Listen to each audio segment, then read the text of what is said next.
Hello, welcome to my bedroom, to my bed. So lovely to have you. Currently, it is Sunday, April 13th, and it is about 9:30 p.m. And I am sitting in bed, staring down the fact that on Saturday I'm going to a zine fair. I want to have new work for the zine fair. I don't have any new work for the zine fair. And so I'm gonna make some new work for the zine fair, hopefully just over today and tomorrow. We will see how this goes. I'm hopeful, but I've got my trusty handy sketchbook here to thumbnail out some ideas, which I'm thinking about doing something about like a bird that turns into a woman that like eats someone, something weird, something silent, something very like action by action, very that. And I've got what I'm going to be drawing on, which is a little mock-up. I've been very into doing this lately, of making little mock-up zines and just filling them. So this is a 8.5 by 11 sheet of cardstock that I quartered, and each quarter is folded in half, and they're all nestled within each other. And I took a little non-photo blue pencil. I don't know if you can see that. Should I beauty YouTuber it? But I numbered all of the pages, so I know which is which, and I'm just gonna go through and fill them in order and try and make a zine in 2 days. Well, today and tomorrow. There's a lot that needs to get done before the zine fair. Okay, we're back. Hi, party people. It's like 10:30 now. I took like a couple of iPhone breaks, but I have, you can't see that, I have it all non-photo blue penciled out. It's about a bird turning into a beautiful woman, and then eating a fish, and someone seeing that happen. I'm very excited about it. I'm gonna start doing, I think, pencil on this a little bit. Yeah, I'm very excited about it. And now we're in the fun part, which is rendering. Yeah, let's get rendering. Good morning. It is the morning, and I've got my coffee. It's probably about 10:30, I think. I'm not sure. But last night I rendered the covers of this, and started on the interior pages just barely even a little bit. So today I've got lots of drawing to do that I'm really excited about. And yeah, we will get going on that. But I think I've got to run to the grocery store first before I do that. So I will do that and then get back to you with some beautiful drawing footage. I've decided to title it Seabird, because it's about a seabird. And I'm very creative, if you didn't know. So let's get going. All right, so spoiler alert. Today did not go as planned. I ended up going to the dentist and having to get some dental work done on a surprise. So that was very fun and exciting for me to do. Go to the dentist, guys, especially if you're still on your parents' dental insurance. You should go to the dentist ASAP and get that figured out.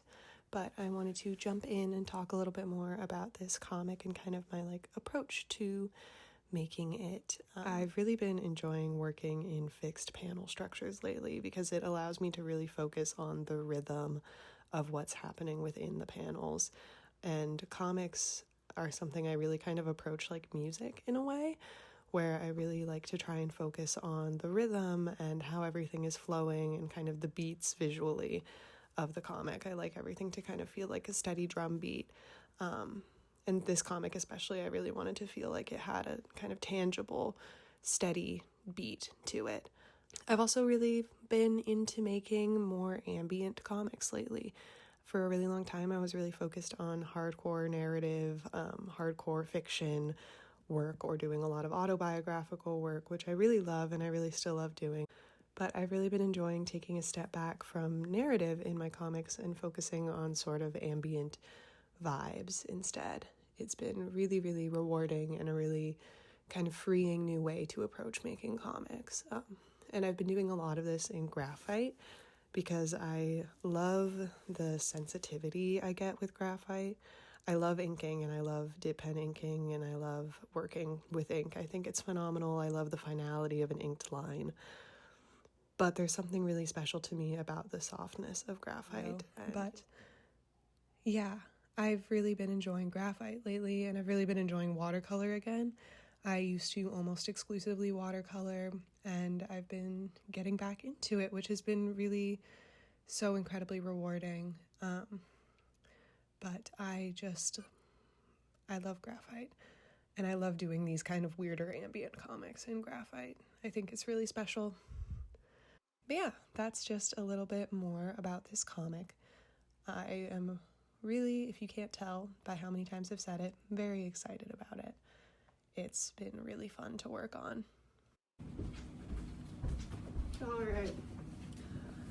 Alrighty. Okay. Good morning. I need someone to tell me if this hat is cute or stupid. I like it. I'm saying it's cute.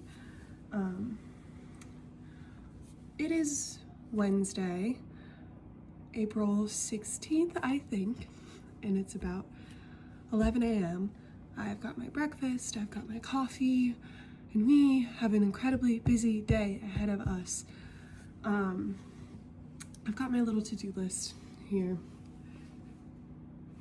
Yeah, not all of this strictly needs to get done like today, but a lot of it should. For starters, I need to clean my kitchen and to clean my room. Housekeeping, literally. I need to finish drawing the mini zine. I have not finished drawing it yet. So that needs to get done, and then I need to scan that and lay it out and print it and collate it.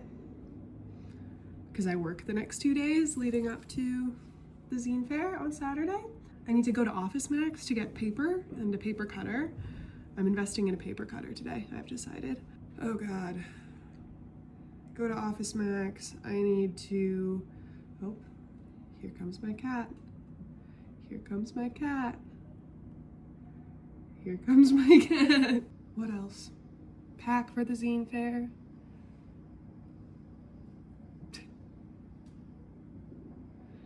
Okay. He can have his little ear.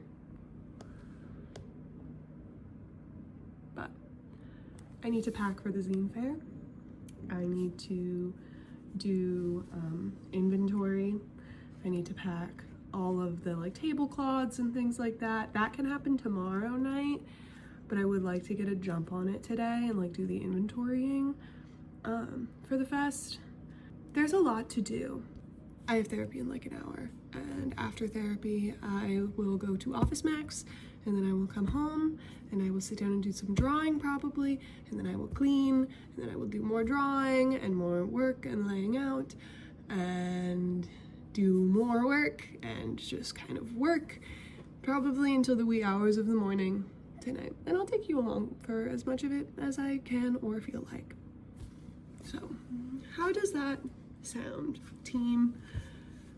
That sounds like a busy day for me, but we are gonna get through it together with the help of my little hat, and my cat, and this bacon, egg, and cheese that I'm about to eat. So yeah, Hello. Hi. We are officially back from Office Max, done with therapy, on our journey to doing what we need to do today. Okay, I got a paper cutter. It's behind you. I can show you in a bit. I also switched to a bandana because the hat was not working for me since early, and that's okay. I got a bunch of Bond, a bunch of cream paper that I'm worried is a little too close to manila, but it's okay. A bunch of Astro Brights pastels, because yeah. And right now, I have this space that I need to tidy. This has kind of been my work zone for a bit, so I'm gonna do some tidying on this real quick, and then get to work. So yeah, you're gonna watch me tidy a little. So, a little bit about my workspace and my work zone. I work out of my apartment. I work in our dining room area. We've kind of converted it into a little makeshift studio, and I live with 2 other artists. So there is a lot of art supplies and a lot of things that need to get stored in our little Chicago apartment. I feel very lucky. We found a lot of stuff in alleys, got a lot of stuff from like IKEA, really cheap, but we really retrofitted our dining room into a semi-functional studio, which has served us all quite well, I would like to think. It's hard working out of your own apartment. It's hard kind of getting away from the distractions of home and really sitting down to focus and sitting down to get work done. One thing I do really miss about school is having a separate workspace from my home space. It is a really nice thing to have, and one day eventually I will get a secondary studio space, but that day is not today. That is not in the budget for today. So for now, I work off of the dining table, and that is a beautiful thing, and I feel very lucky to have the beautiful dining table that I have.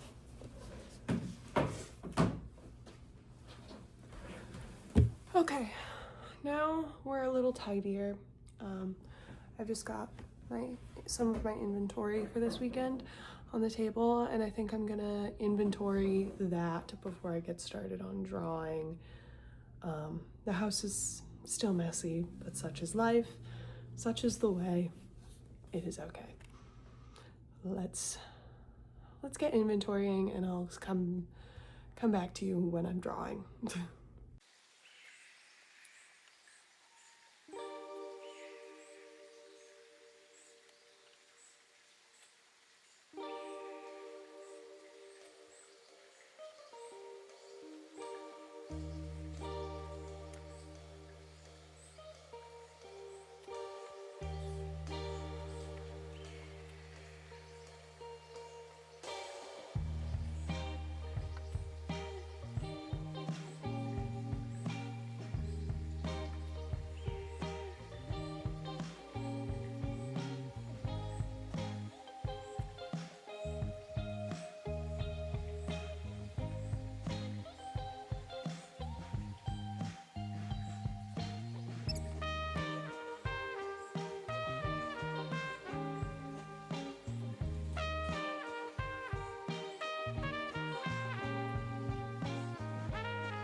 Okay, hello, hi, welcome to my kitchen.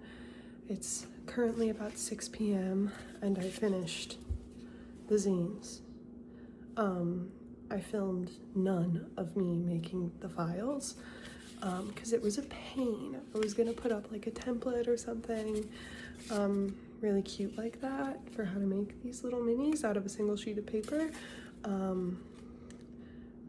But I think it needs refining. But that being said, they're done, and now I just have to make a bunch of them and sell them for either $1 or give them away for free because they're not perfect. They've got all this like haze on them. But yeah, my tiny books, my tiny books. I love my tiny books. Okay. All right, and here is a little bit of the final step of assembling these zines, featuring a sneak cameo from Smudge over in the corner there. That's my beautiful little cat. I am just going through and saddle stapling and folding each one of them with my beautiful long-armed stapler Giuseppe with his googly eyes. I love Giuseppe. He's my favorite thing in the whole world. Best purchase ever. I would highly recommend everyone getting a cheap long-armed stapler. If you want to make zines at home, it will make your life so much easier. Zines of this size you could definitely staple with just a normal stapler, but long arm is kind of the best, in my personal opinion. I would encourage everyone to, if they feel so inclined, pick up a pen and a pencil and make a little zine. You don't need any of the Adobe equipment to do it, although I do use that because my school hasn't canceled my subscription yet, thank God. But there's 1,000,001 ways you can make a zine with 1,000,001 different materials. So I would encourage everyone to get their hands dirty and start making a zine today. You may have a lot of fun. It may surprise you. It may become your new favorite thing in the world. Bookmaking and zine making are pure magic, and there's something so special about seeing your work in a little book. All right, hello, I'm here. I was editing this video this morning and realized I didn't really have a proper outro. So I'm here to say thank you so much for watching and taking the time out of your day to watch me draw and watch me make something. I love making zines and I have all of the materials, so I feel very empowered to do it. And I love sharing my process and sharing more information about how to do this kind of stuff with you all. It's very important to me that I share my knowledge gained in art school. As far as how the zine fair went, it went wonderfully. We did great. Me and my friends who tabled together, we did amazing. We met a lot of awesome people, met a lot of people who were really excited about my work, which was great. And I gave away a ton of copies of Seabird for free and sold a couple for $1 because people wanted to give me money for them. But yeah, it was wonderful. And I just wanted to come here and say goodbye. I hope you have a wonderful day. I hope you make a zine. I hope you draw something today. So, or write, or take a picture, or do something creative today. So, have a wonderful day, and bye-bye.